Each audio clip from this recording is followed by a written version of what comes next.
അങ്ങനെ തുടങ്ങണം തുടങ്ങണം തുടങ്ങണം എന്ന് വിചാരിച്ച കാര്യം ഞാൻ തുടങ്ങി. അതന്നെ ഡയറ്റ്. എനിക്ക് ജിമ്മിൽ പോകാൻ പോലും ഇത്ര മടിയില്ല. പക്ഷെ ഡയറ്റ് തുടങ്ങാൻ നല്ല മടിയാണ്. അങ്ങനെ രാവിലെ എണീറ്റ് വെള്ളമൊക്കെ കുടിച്ച് ഒരു റോബസ്റ്റും കഴിച്ച് ഞാൻ ജിമ്മിൽ പോയി. രാവിലെ എണീക്കുമ്പോൾ ഒരു പ്രത്യേക തരം വിശപ്പേ. അതൊന്ന് കൺട്രോൾ ചെയ്യാൻ വേണ്ടിയിട്ടാണ് കഴിക്കണത്. പിന്നെ ജിമ്മിൽ പോയി വന്നിട്ട് ഞാൻ നല്ല പ്രോട്ടീൻ റിച്ച് ആയിട്ടുള്ള ചോക്ലേറ്റ് മ്യൂസ്ലി ആണ് കഴിച്ചത്. ഇത് ചോക്ലേറ്റ് ഫ്ലേവർ ആയതുകൊണ്ട് തന്നെ അത്യാവശ്യം യമ്മിയാണ്. എന്നാലും നമ്മൾ പിന്നെ ഓട്സ് കഴിക്കുകയാണല്ലോ. അതുകൊണ്ട് നമുക്ക് അത്ര വലിയ താല്പര്യമൊന്നും ഉണ്ടാവില്ല. എന്നാലും കൊള്ളാം. എനിക്ക് ഇഷ്ടപ്പെട്ടു. പിന്നെ ഉച്ചയ്ക്ക് നമ്മൾ 100 grams ഓഫ് റൈസും പിന്നെ കുറച്ച് വെജീസാണ് എടുത്തിട്ടുള്ളത്. ഇത് കാണുമ്പോൾ നിങ്ങൾക്ക് ഓയിലിൽ പൊരിച്ച പോലെ തോന്നും. ബട്ട് അല്ല, നമ്മൾ നോൺ സ്റ്റിക്കിൽ ഓയിൽ ഇല്ലാണ്ട് ഫ്രൈ ചെയ്തെടുത്തതാണ് സംഭവം.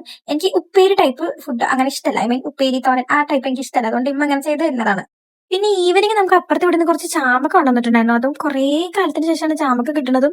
അത് നല്ല ഫ്രഷ് ആയിരുന്നു. പിന്നെ അപ്പൊ തന്നെ നമ്മൾ ഉപ്പും മുളകൊക്കെ കൂടി അങ്ങോട്ട് നല്ലോണം കഴിച്ചിട്ട് നല്ല ടേസ്റ്റ് ഉണ്ടായിരുന്നു. നമ്മൾ കുറെ കഴിഞ്ഞിട്ട് കഴിക്കണോണ്ടാണ് തോന്നുന്നു. പിന്നെ ഞാൻ നൈറ്റ് ഒരു സാലഡ് ഉണ്ടാക്കിയിട്ടുണ്ടായിരുന്നു. ഇതിൽ നമ്മുടെ സാലഡിന്റെ കിങ് ഇല്ല, അത് ആരാണ് നിങ്ങൾ കണ്ടുപിടിച്ചോ?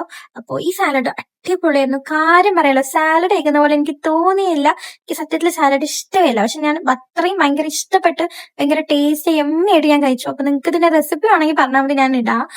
ശരിക്കും നമുക്ക് സാലഡ് കഴിക്കുന്ന ഫീലേ കിട്ടില്ല, അത്ര അടിപൊളിയായിരുന്നു. അങ്ങനെ നമ്മുടെ ഇന്നത്തെ ഡയറ്റ് അടിപൊളിയായിട്ട് പോയിട്ടുണ്ട്. ഇനി ഇത് എത്ര കാലം പോകുന്നുള്ളത് അറിയില്ല. മാക്സിമം എന്നെ കൊണ്ട് പറ്റുന്നത്ര ഞാൻ പഠിച്ചു വെക്കും. അപ്പൊ അത്ര ഇടാ. എന്നാ പോയിട്ട് വരാം. ബൈ.